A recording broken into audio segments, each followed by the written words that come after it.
என்ன கண்ணு கூசுதா? இவ்வளவு வெளிச்சம் கண்ணு முன்னாடி இருந்தா கண்ணு கூசதானே செய்யும்.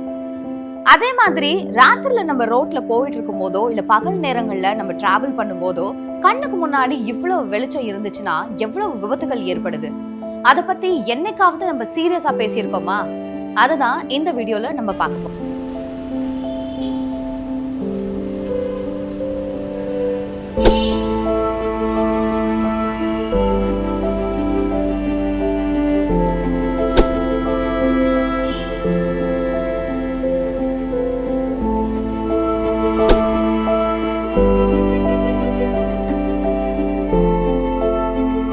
சிங்கார சென்னை முழுக்க சாலையோரங்கள்ல இப்போ டிஜிட்டல் விளம்பர பலகைகள், அத்தனையும் பளிச்சுன்னு வெளிச்சம் வீசுற மின்னணு விளம்பர பலகைகள். சென்னை மெட்ரோ ரயில் பாலங்கள்ல ஒவ்வொரு தூண்கள்லயும் இந்த விளம்பரங்கள் புதுசா தோன்றி கண் சிமிட்டது. இது போக சாலையோட நேர் மேல தலைய குறுக்க நீட்டினபடி சில விளம்பரங்கள். அப்படி என்ன விளம்பரங்கள் இது? தமிழக அரசு வச்சிருக்கக்கூடிய விளம்பரங்கள் தான் அது. உங்கள் வீடு தேடி வரும் அரசு, உங்கள் குடும்ப நலன் அரசின் பொறுப்பு, இது மாதிரியான விளம்பரங்கள் தான் அது. கண்ணை கூச வைக்கிற இந்த கலக்கல் விளம்பரங்கள் சாலையில வாகனம் ஓட்டும் ஒவ்வொருத்தரோட பார்வையிலையும் தவறாமல் படுது. வாகன ஓட்டிகளோட கவனத்தை இது சிதற வைக்குது. போக்குவரத்து நெரிசல் மிக்க இரவு நேரங்கள்லயும் சரி, பகல் வேளைகள்லயும் சரி, இந்த விளம்பர பலகைகள் மூலம் விபத்துகள் ஏற்பட அதிக வாய்ப்பு இருக்கு. அப்படி விபத்து எதுவும் ஏற்பட்டா மக்களோட வீடு தேடி அரசு வருமோ இல்லையோ, நிச்சயம் விபத்து நடக்கக்கூடிய இடத்துக்கு ஆம்புலன்ஸ் வர வாய்ப்பு இருக்கு. உண்மையில தமிழகம் ஒளிருதோ இல்லையோ,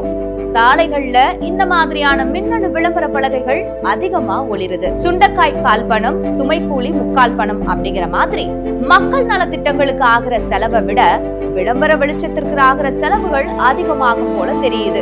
எப்பவும் ஒரு துயர சம்பவம் நடந்த பிறகுதான், அதாவது முட்டினதுக்கு அப்புறமாதான் குனிறதுதான் நம்மளோட வழக்கம். அந்த வகையில இந்த விளம்பர பலகைகளோட விபரீத விளையாட்டுக்கு இப்போவே லகான் போடுறது நல்லது. இந்த விளம்பர பலகை விபரீதங்கள் வேண்டாம் அப்படிங்கிறது தான் மக்களோட கருத்து. மக்களோட கருத்துக்கு தமிழக அரசு மதிப்பளிக்குமா? பொறுத்திருந்து பார்க்கலாம்.